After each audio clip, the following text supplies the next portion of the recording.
Ce journal vous est offert par le FPI, Fonds des promotions de l'industrie, votre partenaire privilégié pour la réussite de vos projets.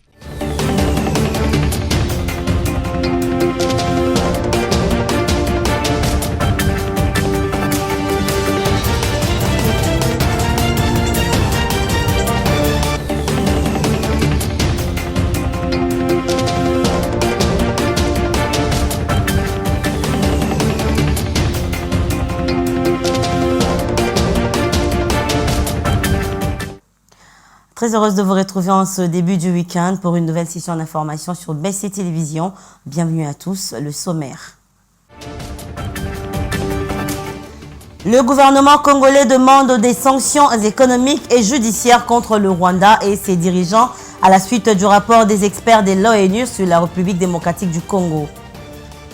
Selon un constat fait par nos reporters, l'opération de délivrance des duplicata se poursuit dans la capitale et se déroule désormais 2 fois par semaine, voire 3 fois sur certains sites à Kinshasa. Et enfin, la population mondiale atteindra 10,3 millions d'habitants en 2080. C'est le résultat du rapport des Nations Unies. Voilà tout pour les sommaires. Merci de nous rejoindre. Dans un communiqué de presse rendu public le jeudi 11 juillet 2024, le gouvernement congolais dit avoir pris connaissance du récent rapport des experts des Nations Unies sur la République démocratique du Congo, transmis le 31 mai dernier au président du Conseil de sécurité. Selon le gouvernement, ce rapport présente des preuves accablantes et indiscutables de l'agression de la République démocratique du Congo par le Rwanda. Roger Matadi. Communiqué de la presse à la suite du récent rapport du groupe d'experts des Nations Unies qui confirme la présence renforcée de l'armée rwandaise au Nord Kivu. Le gouvernement congolais a appelé la communauté internationale à prendre des mesures politiques, économiques et judiciaires sévères à l'encontre du Rwanda et de ses dirigeants. Ces rapports présentent de preuves accablantes et indiscutables de près de 4000 militaires, nombre largement supérieur à celui des rebelles du M23. Le gouvernement congolais note que les experts mettent aussi en évidence que le pillage des ressources minières et forestières occasionné par cette instabilité qui profite principalement au Rwanda. Cependant, les experts des Nations Unies disent avoir eu confirmation d'un soutien actif au M23 des membres des services des renseignements de l'Ouganda, malgré la collaboration des armées congolaises et ougandaises contre un autre groupe rebelle, les forces démocrates alliées à l'organisation djihadiste État islamique, tout au nord du Nord Kivu. Kinshasa a toujours pointé du doigt le Rwanda dont les soutiens au M23 ont déjà été révélés par plusieurs organisations internationales ainsi que les experts de l'ONU. Notons que la rébellion du M23 contrôle près d'une centaine de villages dans les territoires des Rutshuru, Nyiragongo, Masisi et depuis fin juin, elle a conquis quelques agglomérations du territoire de Lubero. Et dans une déclaration faite le même jeudi 11 juillet à Kinshasa, les secrétaires nationaux de l'Union pour la démocratie et le progrès social ont déclaré désavouer le secrétaire général de cette formation politique, Augustin Kabouya, et aussi lui retirer leur confiance et ne plus lui reconnaître le titre de secrétaire général de l'UDPS. Je vous propose de suivre la déclaration dans cet extrait choisi par Isaac Bopima. Au regard des différentes interpellations, dont la dernière en date de mardi 2 juillet 2024, lors d'une réunion extraordinaire convoquée par les précités. Vu le refus du concerné à prendre en compte les avis de ses collaborateurs, vu les enjeux politiques et les challenges que l'UDP Tshisekedi devra relever dans un avenir proche, prenant nos responsabilités devant Dieu, la mémoire des pères fondateurs, spécialement celle de feu Dr Étienne Tshisekedi Wamulumba, les combattants et les combattantes. Décidons, réitérons notre totale confiance et loyauté envers son Excellence, Monsieur le Président de la République, chef de l'État et haute autorité de référence du parti, Félix Antoine Tshisekedi Tshilombo. 2. Le retrait à partir de ce jour de la confiance placée en la personne de l'honorable Augustin Kabuya Chilumba et la non-reconnaissance de sa qualité de secrétaire général de l'IDPS Tshisekedi. 3. La prise de mesures idoines au cours de la réunion extraordinaire de l'exécutif du parti qui sera convoqué dans les heures qui suivent sous l'égide du doyen d'âge de l'exécutif national, en l'occurrence le secrétaire national Célestin Roger Mukendi Membu. 4. Que toutes les fédérations de l'IDPS Tshisekedi, de l'intérieur comme celles de l'extérieur, se réfèrent dorénavant à ce nouvel ordre politique. Fait à Kinshasa le 11 juillet 2024. Je le disais au sommaire qu'à Kinshasa, de nombreuses personnes se rendent aux antennes de la Commission électorale nationale indépendante CENI pour obtenir un duplicata de leur carte d'électeur perdue ou endommagée. L'opération de délivrance des duplicatas se poursuit dans la capitale et se déroule désormais 2 fois par semaine, voire 3 fois sur certains sites, comme l'a constaté nos reporters. La délivrance des duplicatas est plus rapide que celle des cartes originales. En général, il ne faut que 10 minutes pour obtenir un duplicata.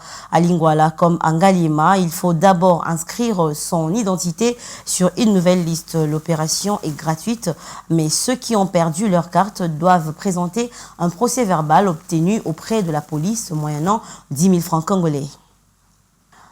En société, les tracasseries routières se font remarquer à présent sur toutes les artères principales et grandes agglomérations de la ville de Kinshasa. Les conducteurs des taxis-motos estiment être les plus exposés à toutes ces tracasseries routières créées par les agents de la police des circulations routières et ceux du ministère provincial de transport. Réagissant quant à ces conducteurs des motos ont lancé leur cri d'alarme au micro d'Isaac Bopima et Abel Kassongo. Le même place, l'agent de transport va fout sa quittance. Les mêmes places, Jeep, il y a la police, il y a le commissariat provincial, les heures au Kangaba moto, dans mauvais stationnement. Donc, tu comprends le phénomène en côté. L'État est encore à foutre ici autorisation à stationnement. L'État est encore à y sur le Kangaba moto pour stationner ma baie. Tu comprends vraiment le phénomène en côté. Ce qui est tracassé partout, aux a même un jeton, on a quittance. Nous avons un agent de transport, nous avons une fiche d'identification, nous avons une fiche d'autorisation de circulation. Le même fiche d'identification, il faut identifier pour faire autorisation de circulation. Mais au moins, l'entité locale de transport va séparer deux fiches. $20, $20, $40, il y a 2 fiches. $40. Ok, on a une plaque $32. Donc, tu as fout à local à peu près $72. Mais en plus de cela, on a la peine à un kangi ou l'issous. On a une nuance correcte. Oyo, les quittances, il y a 500 francs, il y a un niveau, il y a l'État. Oyo, les années, c'est qu'il y a un compte, c'est à l'État. Mais tu as raté ce que quand tu as un compte, c'est à l'État, tu as un poche à battre. Mais je ne crois pas que quand tu as un compte, c'est à l'État. Parce que si tu as un compte, c'est à l'État, tu as tout le temps un privilège, mon coboye, tout à l'heure, qui m'a la musala de tous sala. Tozo sungana biso na biso ba congolais, tozo sungana en tant que peuple congolais. Emboutage kozala. Nga soki naza na moto ndeko aye na sungie na commissaire rapidement nesika zokeni. Alors musala tozo sala tozo suna kimiati. Kokanga pamba tozo yeba te musala mikanda oyo bazotekela biso ezali nini tozo yeba ngote. Gouvernement sika ministre ya sika transport à Koti a signé non baisse moroté. Gouverneur a signé non baisse moroté. Mais ba agent yango bila ti lelo bazana nzela. Kena sanef okuta bango, kena kitambo magasin okuta bango, be fraction na bango bazana montant fixe de auto futa. So zangi quittance 100 000. Oza mikanda nyonso zangi casque 200 000. Sikoyo est-ce que ba député to vota? Bongo sa loi mon côté. Ce qui va kangi mutu na véhicule nene infraction azwa mbongo ye moko kende na banki ayebina montant na ye oya kofuta afuti na banki azwi ki facture na ye aye alakisi policier to ba agent de transport batiki moto na ba mbongo eke na ba poche na bango so population to se retrouver te. Dans le reste de l'actualité, en bref et en images, depuis la ville de Kindu, chef-lieu de la province du Maniema, où il séjourne dans le cadre de ses vacances parlementaires, Augustin Matata Pogno, député national et ancien premier ministre de la RDC, a fait savoir que l'agence de la Banque centrale de Kindu sera bientôt avalée par un ravin. Le meilleur élu de cette province a également dénoncé l'arrêt des travaux de stabilisation de cette tête d'érosion qui ont déjà fait 3 ans. Nous poursuivons ce journal. Selon un rapport des Nations Unies, la population mondiale atteindra un pic de 10,3 milliards au milieu des années 2080 avant de redescendre à 10,2 milliards d'ici la fin du siècle. Des chiffres revus à la baisse en raison d'une moins forte fécondité dans certains grands pays comme la Chine. Suivez cet extrait de nos confrères d'Africa News. 10,3 milliards, c'est la taille qu'atteindra la population mondiale en 2080. Selon un nouveau rapport des Nations Unies, le nombre d'habitants sur Terre devrait atteindre un pic en 2080, passant de 8,2 milliards en 2024 à environ 10,3 milliards de personnes. Une baisse des prévisions due à des niveaux de fécondité plus bas, notamment en Chine. La taille de la population mondiale en 2100 devrait maintenant être inférieure de 6%, soit 700 millions de moins à ce qui était prévu il y a 10 ans. Cela représente un changement majeur par rapport à il y a 10 ans en ce qui concerne les importantes implications politiques en matière d'environnement. La population va doubler dans certains pays africains comme le Niger et la République démocratique du Congo. L'impact d'une population plus nombreuse, cette population continue de croître, donc l'impact des humains sur l'environnement continue d'augmenter simplement en fonction de notre nombre. Mais en même temps, une chose que nous essayons de souligner dans ce rapport est que les comportements humains comptent plus que le nombre d'humains en ce qui concerne l'impact sur l'environnement. Dans des pays comme la Chine et l'Allemagne, la population va baisser de 14% dans les 30 prochaines années. Et à Gaza, un port artificiel américain en principe destiné au déchargement d'aide humanitaire pour la bande de Gaza, assiégée mais minée par les problèmes depuis sa mise en place, va prochainement être définitivement démantelé, ont annoncé jeudi les États-Unis. Plus des détails avec nos confrères de France 24. Une dernière tentative qui se solde par un nouvel échec. Les militaires américains ont tenté en vain mercredi de refixer la jetée temporaire afin de reprendre l'acheminement humanitaire dans la bande de Gaza. Initialement prévu pour contourner les restrictions imposées par Israël dans l'acheminement terrestre de l'aide, ce port artificiel sera prochainement démantelé. Sport à présent, le tirage au sort des 2 premiers tours préliminaires de la Ligue des Champions et de la Coupe de la CAF 2024-2025 a été effectué le jeudi 11 juillet au Caire, en Égypte, par la Confédération africaine de football, CAF en sigle. Quelques clubs de la République démocratique du Congo, dont le tout-puissant Mazembe et Maniema Union, ont pris connaissance de leurs adversaires dans ces compétitions. Roger Matadi. Après la Coupe de la CAF, la Confédération africaine de football a effectué le tirage au sort de 2 premiers tours de la Ligue des champions africaine. En total de 59 clubs représentant 47 pays sont en lice pour cette édition 2024-2025. Les tout-puissants Mazembe, exempt du premier tour de la Ligue des champions de la CAF, affrontera le vainqueur de la confrontation Niassa Big Bull. Las Maniema Union joue Gezi Platinum. Le vainqueur de cette rencontre affrontera Petro Atlantico.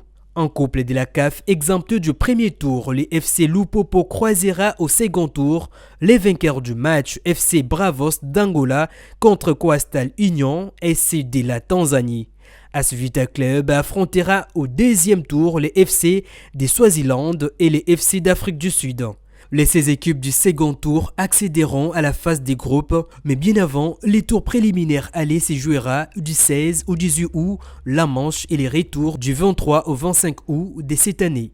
Les second tours est prévu du 13 au 15 septembre pour les manches allées et les matchs retour du 20 au 22 septembre. Place à présent au rappel des titres. Le gouvernement congolais demande des sanctions économiques et judiciaires contre le Rwanda et ses dirigeants à la suite du rapport des experts de l'ONU sur la République démocratique du Congo. Selon un constat fait par nos reporters, l'opération de délivrance des duplicata se poursuit dans la capitale et se déroule désormais 2 fois par semaine, voire 3 fois sur certains sites ici à Kinshasa. Et enfin, la population mondiale atteindra 10,3 milliards d'habitants en 2080. C'est le résultat du rapport des Nations Unies. C'est la fin de ce journal. Madame, Monsieur, merci à vous de nous avoir suivis. Restez branchés au programme de BC Télévision et passez un très bon week-end. Quant à nous, on se retrouve la semaine prochaine et ça sera avec le même plaisir. Au revoir.